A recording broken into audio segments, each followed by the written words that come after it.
Welcome to Blended Scotch Reviews by Stab the Dragon Productions for episode number 28. Today is Monday, October 20th, 2025, coming to you from Fort Worth, Texas, where this morning it was 60 degrees and this afternoon it was 92 degrees. A 32-degree spread. What does that pertain to whiskey? Because this explains Texas whiskeys. Our climate does amazing things to whiskey in the barrels with these 30-degree temperature changes in one day.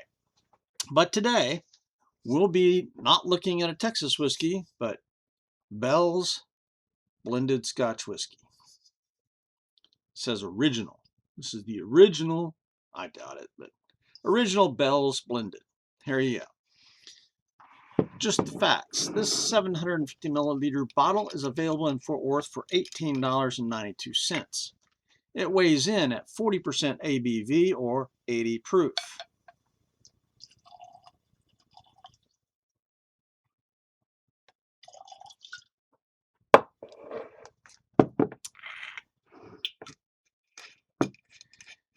The bottle says established in 1825, and the label also says that.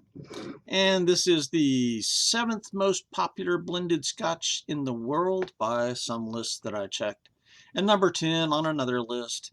And it's considered either the most popular or the second most popular brand in the UK by other lists.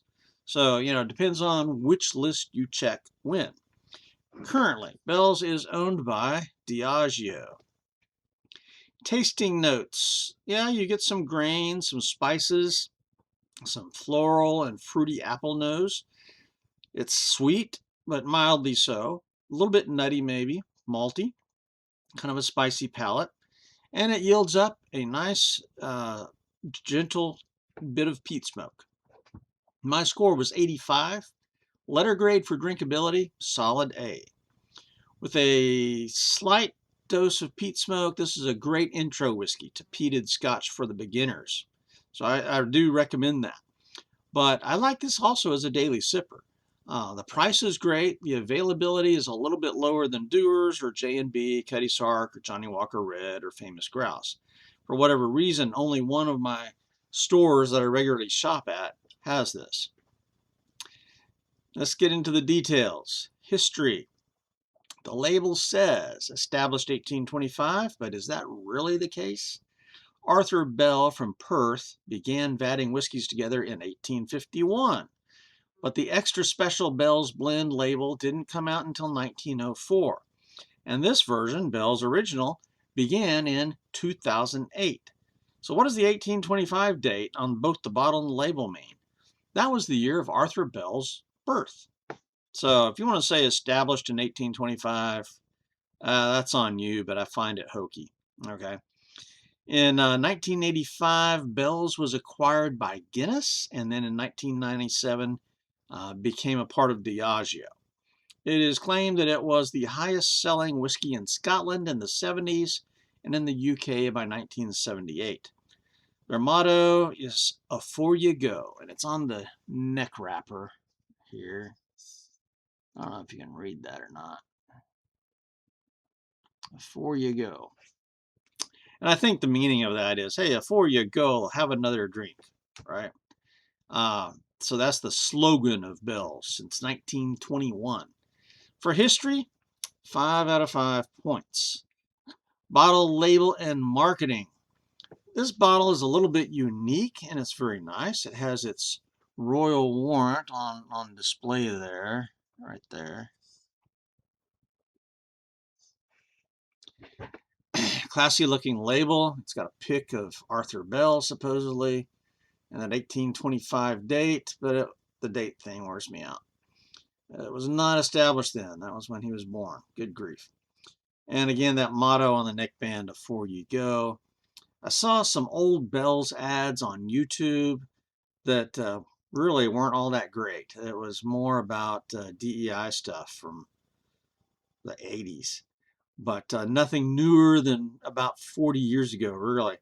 There are some YouTube reviews of Bell's that are out there, but here's the deal. I could not find a Bell's website, Arthur Bell and Sons website, went to Diageo, and they don't even list it on their website, even though it's one of their brands.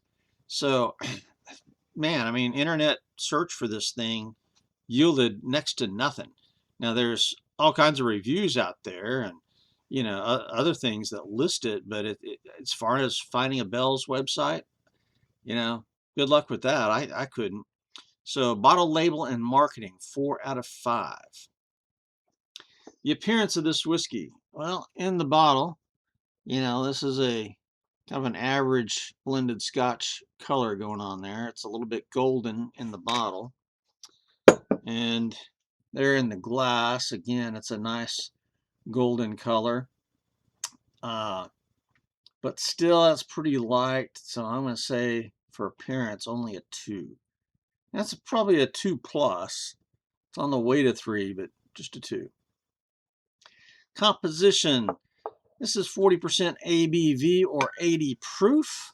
And here on the label, it does say aged for 3 years. So at least it says that. The stuff that I could find online about this says that it's got over 40 different malts and grain whiskeys going into here.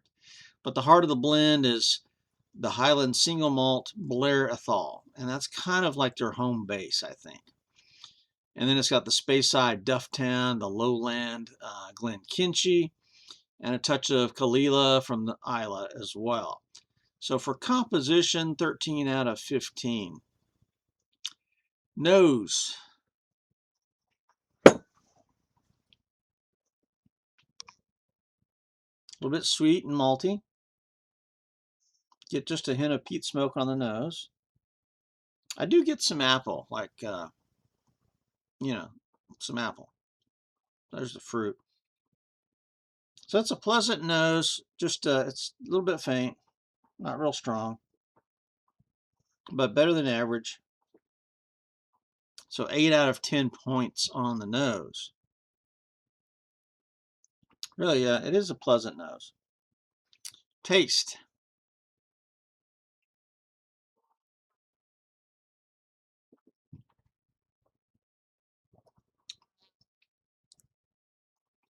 Fairly sweet. Some maltiness. You do get a little bit of cereal grain. Fruit like apple is there. Perhaps some nuttiness, maybe walnuts or something. And spicy. You know, there's definitely a spice kick going on here. And the peat smoke. The peat smoke is gentle. It's not real strong, but it's quite pleasant. I really like the touch of peat there.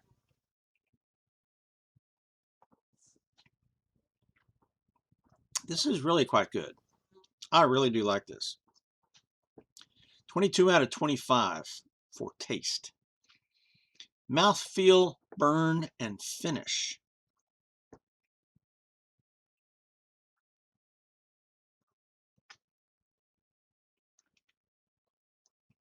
It's got a decent mouthfeel, not super thin.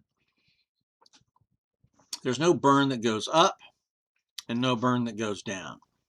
It's focused in the mouth, and it's a little bit more than tingles, but you know, it's not a strong burn. I think it's appropriate for beginners. You know, it's not going to flame out your mouth or anything.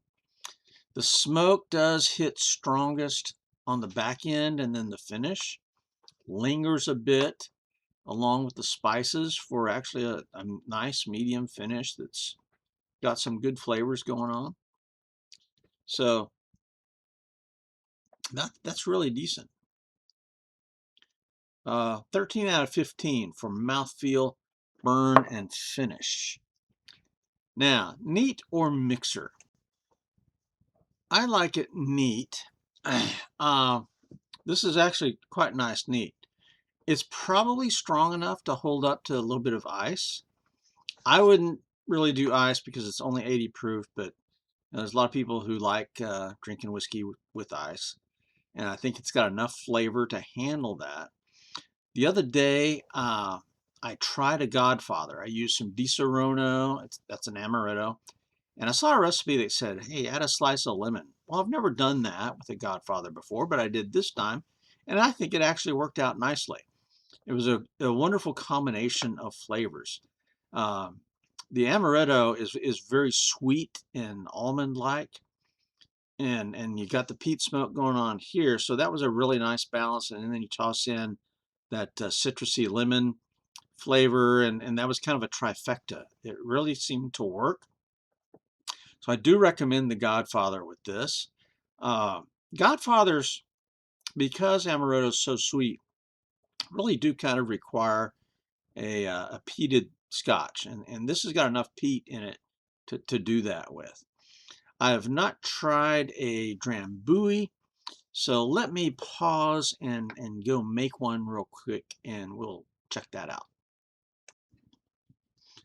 And I'm back. This is a Drambuie, otherwise known as a rusty nail, and it consists of the Scotch and some Drambuie. Drambuie is some Scotch with honey, herbs, heather. You know, it's kind of a liqueur, and it's very sweet. And so, to me, it requires a peated Scotch. Otherwise, the drink is just too sweet for me. And I don't use as much Drambuie as a lot of the recipes call for. Probably about half as much. So here we are. And I did put a slice of lemon in there. Saw that recommended. First time I've ever done that with a rusty nail.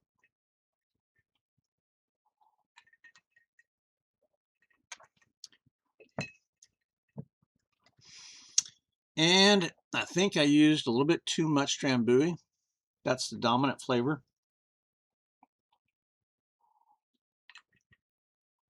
So it's very sweet, swallowed up all the peat smoke. So what I'm going to do is just dump the rest of my glass in there. Try even it out a little bit.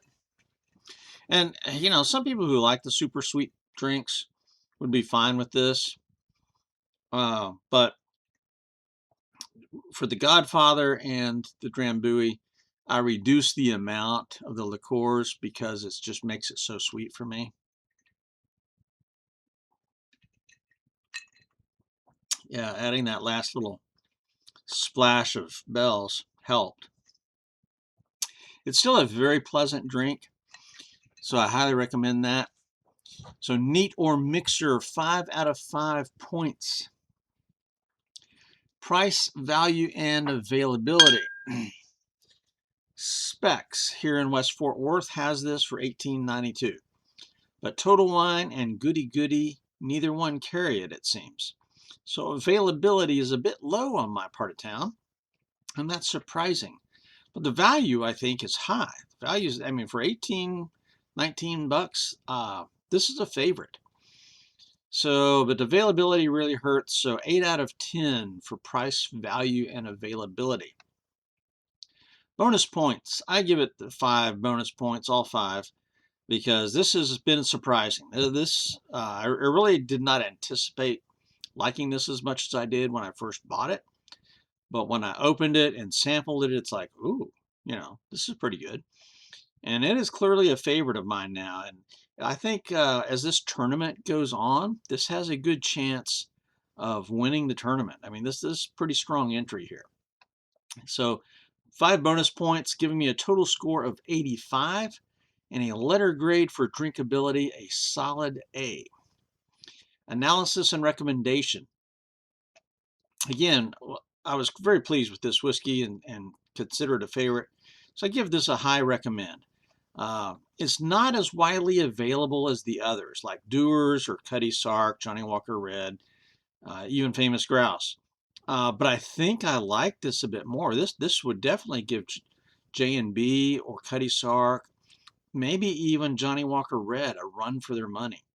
So this will be an interesting tournament with this one. The cocktails that I've made are particularly good. The Di Serono with the peated Scotch absolutely worked. The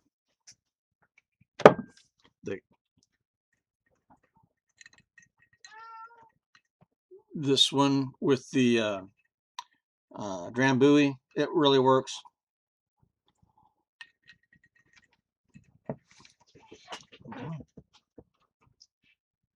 So I'm very pleased with the Bell's Blended. I've got a cat over here who wants to interrupt the activities. Well, come here. Well, come up here. Oh well.